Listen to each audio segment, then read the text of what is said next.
Imagine this moment. The sun rises over the Middle East just like it has for thousands of years. Cities wake, markets open, prayers are whispered, radios turn on, phones vibrate. And then almost at the same time, across borders that were never truly quiet, everything ignites. Missiles leave their launchers, drones lift into the air, sirens scream, stock markets freeze, oil tankers stop moving. Satellites begin to vanish from the sky.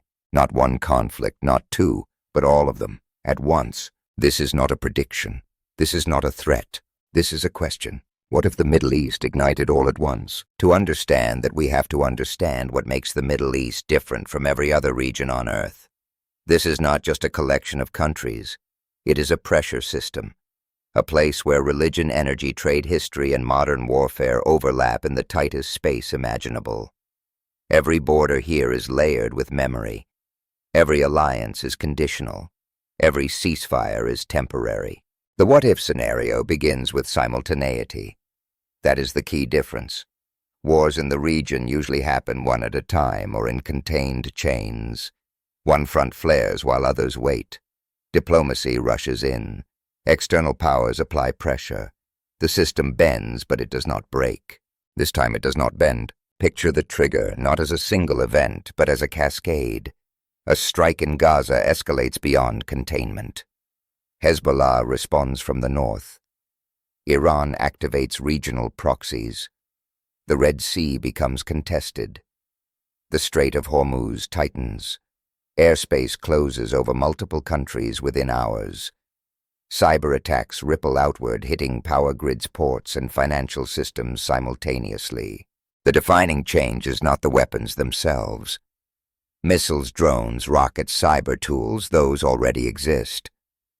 The change is coordination under chaos. Everything happening faster than diplomacy can react. In real history, the Middle East has seen massive wars.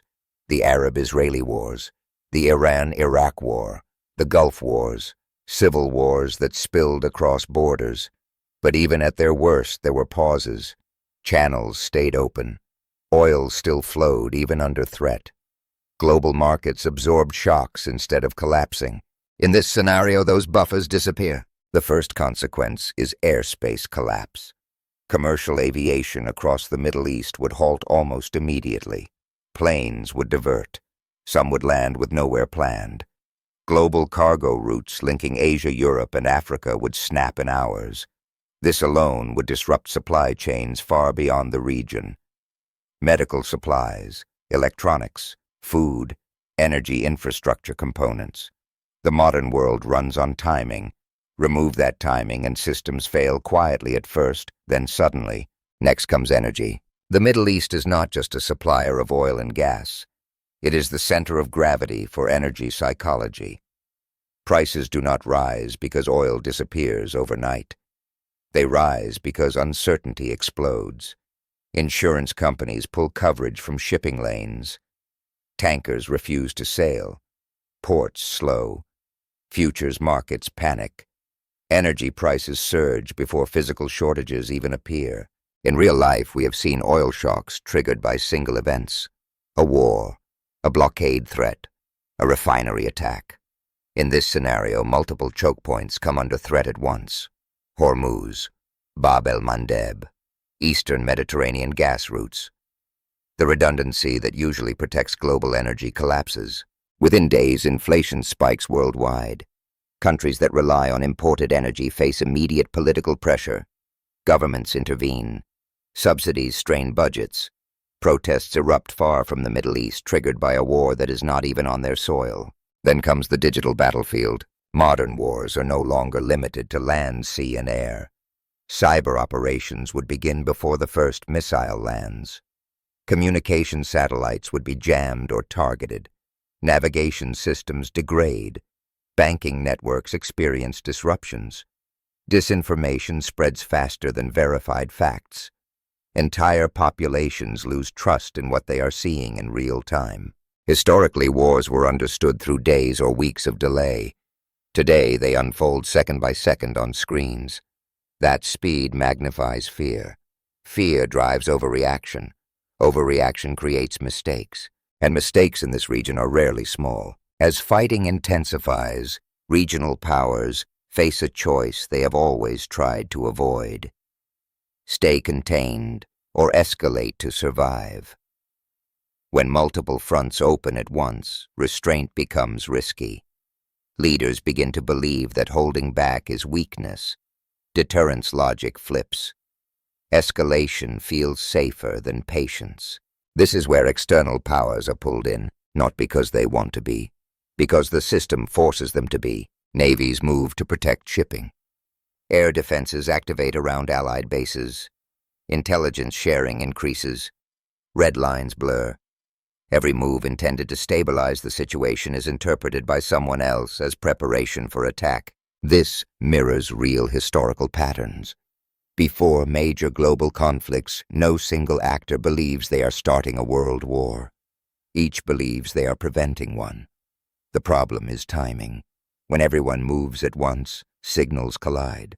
On the ground, humanitarian consequences accelerate faster than relief efforts can respond. Refugee flows overwhelm borders. Water infrastructure fails under strain. Hospitals operate without stable power.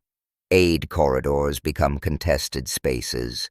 The scale surpasses previous regional crises because multiple countries collapse into emergency simultaneously.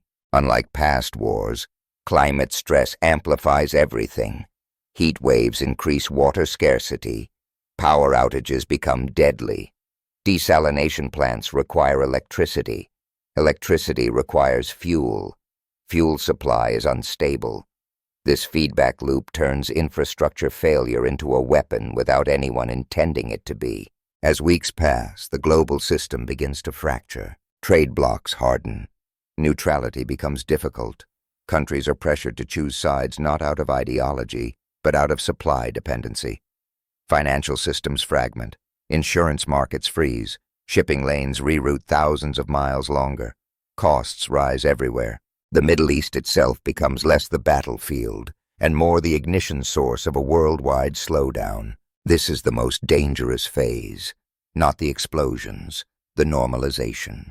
When markets adjust downward, when news coverage shrinks, when the war becomes background noise while its consequences settle into daily life. History shows that prolonged multi-front instability reshapes global order. After major regional collapses, new security architectures emerge. Alliances shift. Military doctrines change. Borders harden. Civil liberties contract under permanent emergency logic. But this scenario also forces a deeper question. Why does everything hinge on this region? Because the Middle East sits at the intersection of human systems that cannot tolerate disruption. Energy, faith, geography, memory, technology. Remove stability from one, the others amplify the shock. In reality, the world has survived Middle Eastern wars before, but never all at once. Never in a fully globalized, digitized, just-in-time economy. Never with climate stress layered on top. Never with information moving faster than understanding. That is the difference between history and this what if. The final outcome is not total collapse. Humanity adapts. It always does. But the cost is uneven. Some societies absorb shock, others fracture. Power consolidates, inequality deepens. The post-conflict world looks sharper, harder, less forgiving than the one before. And the most unsettling part is this: no single decision triggers this scenario. It emerges from accumulation, from unresolved conflicts stacked on top of each other, from deterrence stretched thin, from systems optimized for efficiency instead of resilience. Which brings us to the final question. If the Middle East igniting all at once could reshape the entire world, not through intention,